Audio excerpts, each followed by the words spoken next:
bonjour à tous et bienvenue dans cette nouvelle chronique taraborienne, RPGED 8e jour, avec le mot-clé ombre. Alors, ombre, qu'est-ce que ça pourrait bien m'évoquer?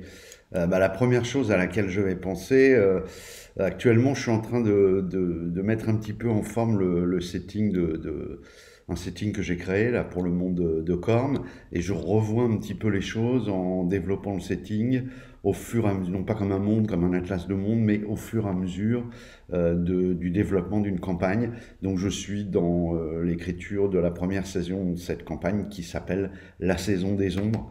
Donc c'est à ça que je vais penser premièrement. Après, ombre, c'est assez marrant parce que il y a quelque part des similitudes avec l'élément forêt, dans la mesure où, pour moi, l'ombre, ça fait appel directement au mystère. En fait, un peu comme la forêt, comme l'inconnu, comme ces territoires inconnus, ça peut aussi bien être le mystère de soi-même, donc par rapport à la connaissance de soi, où on a tous une part d'ombre, donc les personnages qu'on interprète ont une part d'ombre, et au fur et à mesure qu'ils s'épaississent psychologiquement, à force de jouer des parties et d'avancer dans la campagne, eh bien, ils vont un petit peu à la découverte de leurs limites, entre guillemets, et de leur zone d'ombre.